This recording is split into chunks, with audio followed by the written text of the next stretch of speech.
ሰላም ጤና ይስጥልን የተከበራችሁ የኢዲኤም ሚዲያ ተከታታዮች በሙሉ የዕለተ እሁድ ዜናዎችን ይዘንላችሁ መተናል። አብራችሁን ቆዩ።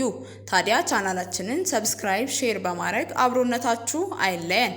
በቅድሚያም አርዕስተ ዜና። በረከት ገበሬዋ ኢትዮጵያ ውስጥ ከ85% በላይ የሚሆኑ እስረኞች ያለጥፋታቸው ነው የታሰሩት ማለቷን አሳወቀች። ኢራን ለሰላም ስምምነቱ ከቃላት ይልቅ ተግባር ያስፈልጋል ማለቷን አሳወቀች። የጋና ፓርላማ ግብረ ሰዶምነትንና ተግባራቱን የሚያስተዋውቁ የትኛውም አይነት እንቅስቃሴ ወንጀል የሚያደርግ ሕግ አጸደቀ። የሱዳን የሕክምና ቡድን ፈጥኖ ደራሹን ኃይል መክሰሱን ተሰማ።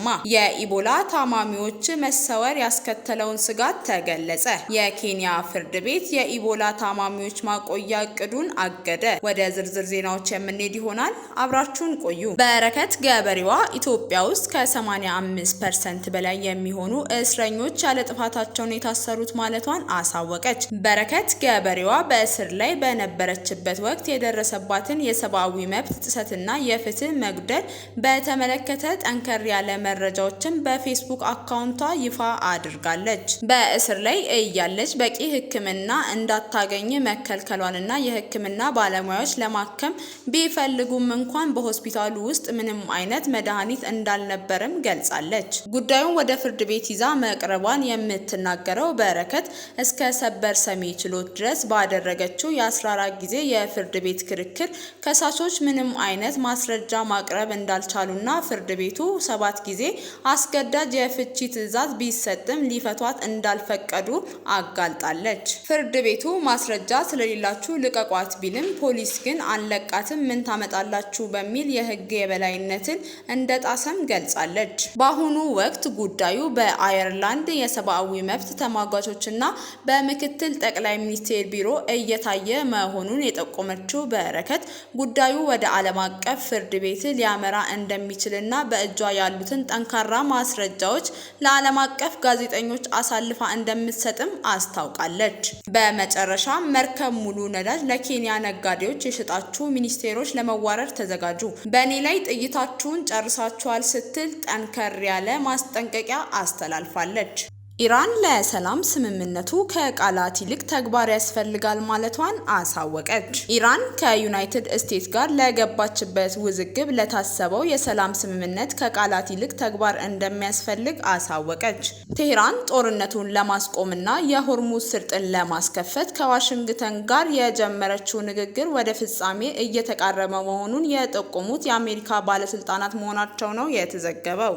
ለጉዳዩ ቅርበት ያላቸው አራት የመረጃ ምንጮችን የጠቀሰው የዜና አውታር ካለፈው ሚያዝያ አንስቶ የተጀመረው የተኩስ አቁም ስምምነት ለ60 ቀናት ኢራን በዘጋቸው ስልታዊ ስርጥ ነዳጅም ሆነ ሌሎች አስፈላጊ ነገሮች እንዳይተላለፉ የሚያደርግ ነውም ተብሏል። ከኢራን በኩል አወዛጋቢው የኒውክሌር መርሃ ግብር የሚመለከቱ ጉዳዮችም አሉት ተብሏል።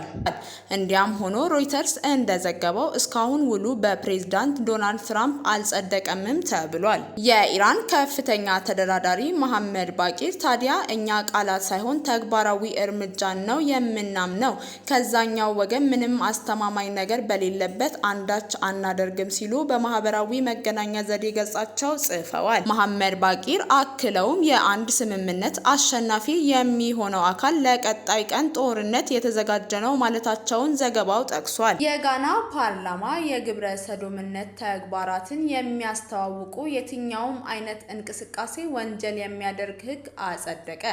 በግብረ ሰዶምነት ተግባር ውስጥ ተሳትፎ የሚገኙ ማንኛውም ግለሰቦች በ3 ዓመት እስራት እንደሚቀጡ ሕጉ ደንግጓል። በግብረ ሰዶምነት ተግባራት ውስጥ ተሳትፎ የሚገኙ ማንኛውም ግለሰቦች በ3 ዓመት እስራት እንደሚቀጡ ሕጉ ደንግጓል። ከዚህ በተጨማሪ በዚህ የተከለከለ ተግባር ውስጥ የሚሳተፉ ሰዎችን የሚያውቁ ግለሰቦች ለፖሊስ የመጠቆም ግዴታ እንዳለባቸውም ደንግጓል። ማንኛውም የግብረ ሰዶምነት እንቅስቃሴ የሚደግፍ ወይም የሚያግዝ አካል እስር እንደሚጠብቀውም ተመላክቷል። በሕጉ ላይ የግብረ ሰዶማዊ እንቅስቃሴ ውስጥ ያሉ ሰዎችን የተለያዩ አገልግሎቶች የሚሰጡ የሕግ የመገናኛ ብዙሃንና የጤና ባለሙያዎች እንዳያካትቱም ተደርጓል። የሀገሪቱ ፕሬዝዳንት ጆን ዱራማኒ ማሃማ ባለፈው ዓመት ወደ ስልጣን ከመጡ ጊዜ ጀምሮ የሃይማኖት አባቶች የተመሳሳይ ጾታ ግንኙነት ላይ ያለ ሕጎችን እንዲያጠብቁ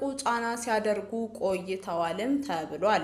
ሕጉን ያረቀቁት መጋቢ ጆን ኑቲም ፎርዘር ሕጉ የጋና ቤተሰብና ባህላዊ እሴቶችን ይጠብቃል፣ የተመሳሳይ ጾታ ግንኙነት ለመመልከት የበለጠ ጠንካራ፣ የበለጠ አካታች፣ የበለጠ ጥብቅ ያደርጋልም ብለዋል። ጋና በ2024 ተመሳሳይ ሕግ ብታወጣም በወቅቱ ፕሬዝዳንት የነበሩት አኩፎ ኦዳ ሳያጸድቁት በመቅረታቸው ተፈጻሚ ሳይሆን ቀርቷልም ተብሏል። ፕሬዝዳንት ማሃማ ስልጣን ከተረከቡ በኋላ ሕጉ እንዲጸድቅ እንደሚፈልጉ ተናግረዋል። ሁለቱ ጾታዎች ወንድና ሴት ብቻ በሚል መርህና ሴት አምናለሁ እና ጋብቻ በወንድና በሴት መካከል ብቻ ነው ብለው እንደተናገሩም ተዘግቧል።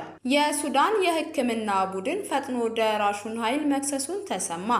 በሱዳን ፈጥኖ ደራሹ ኃይል የተቃራኒ ወታደራዊ ኃይል በሌለበት በፈጸመው ጥቃት 27 ሰዎች መገደላቸውን አንድ የግብረሰናይ ድርጅት አመለከተ። ከሟቾቹ መካከል አዛውንቶች ይገኛሉም ተብሏል። መረጃውን ይፋ ያደረገው የሱዳን የሕክምና ቡድን የተሰኘው ግብረሰናይ ድርጅት ታጣቂው ኃይል ትላንት ሲቪሎች ላይ ባነጣጠረ ጥቃት ግድያውን ፈጽሟል ሲልም ከሶታል። ጥቃቱ በጦርነት ውስጥ ለመኖር የሚታገሉ የሱዳን ዜጎች የሚገኙበት ሰብአዊ ቀውስ እንዳባባሰውም አስታውቀዋል። የሱዳን የሕክምና ቡድን መገለጫ የሲቪል መንደርና መኖሪያ ኢላማ ያደረገውን አሰቃቂ ያለውን ጥቃት የዓለም አቀፍ ግብረሰናይ ሕጎች የጣሰ ነው ሲልም ኮንኗል።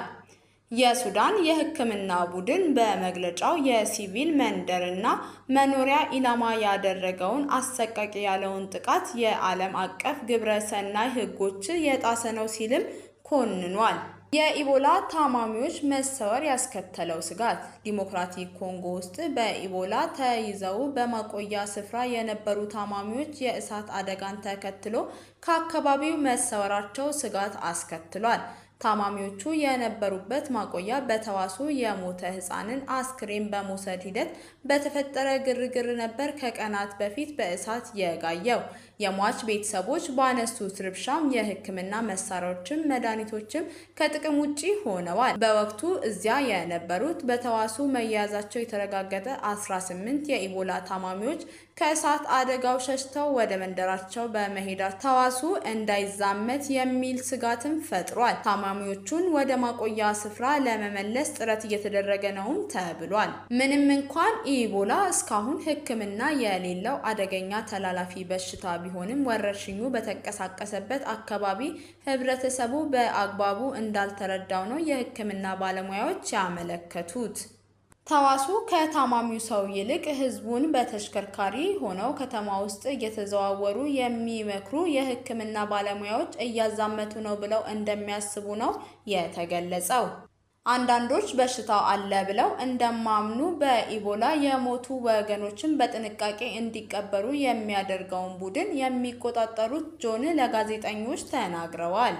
ምንም እንኳን ሰዎች ቢሞቱም እነሱ ግን በሽታው መኖሩን እንደማምኑ ተናግረዋል። የዓለም የጤና ድርጅት ባለሙያዎች ዛሬ በሰጡት መግለጫ በተዋሱ ከ900 በላይ ሰዎች ሳይያዙ እንዳልቀሩም ተናግረዋል። የድርጅቱ አስቸኳይ ጊዜ የጤና መርሃ ግብር የበላይ አናላይዝ ሌጀንት አጠቃላይ 906 በተዋሱ መያዛቸው የተጠረጠሩ ሰዎች አሉ፣ 223 ሰዎችም ሞተዋል ተብሏል። መንስኤው በማጣራት ላይ ነው። ምርመራዎች እየተደረጉ ነው። እናም የምርመራ አቅም ሲጠናከር ደግሞ ቁጥሩ ሊጨምር ይችላልም ተብሏል። የኬንያ ፍርድ ቤት የኢቦላ ታማሚዎችን ማቆያ እቅድ አገደ።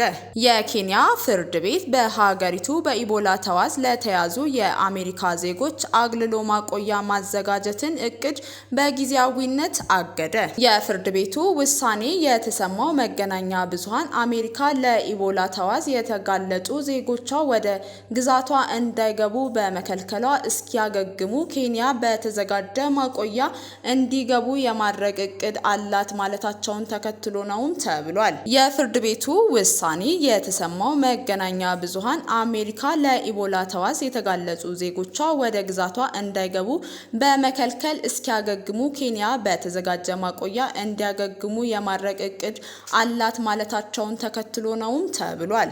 ምንም እንኳን የኬንያ መንግስት የተባለውን በይፋ ባረጋግጥም የተሰራጨው መረጃ ግን ኬንያ ውስጥ ስጋት መፍጠሩን ነው የተዘገበው። ፊርማውን አሰባስቦ ጉዳዩን ለፍርድ ቤት ያቀረበው ካቲብ ኢንስቲትዩት ሲሆን ፍርድ ቤቱ በውሳኔው ባለስልጣናት በአሜሪካም ሆነ በሌላ የውጭ ሀገር ስር የሚተዳደሩ የኢቦላ ታማሚዎች ማቆያ ስፍራ እንዳይገቡ ወይም ፍቃድ እንዳይሰጣቸው አግደዋል። ፍርድ ቤቱ ውሳኔው ጊዜያዊ መሆኑን አመላክተው ለቀረበው አቤቱታ የኬንያ መንግስት የፊታችን ማክሰኞ ግንቦት 25 ምላሽ እንደሚሰጡም አስታውቀዋል። ለዛሬ ለዕለተ እሁድ ያዝንላችሁ የሀገር ውስጥና የውጭ ዜናዎች እነዚህን ይመስሉ ነበር። በሌሎች የሀገር ውስጥና የውጭ ዜናዎች ተመልሰን እስከምንገናኝ ሰናይ ቆይታ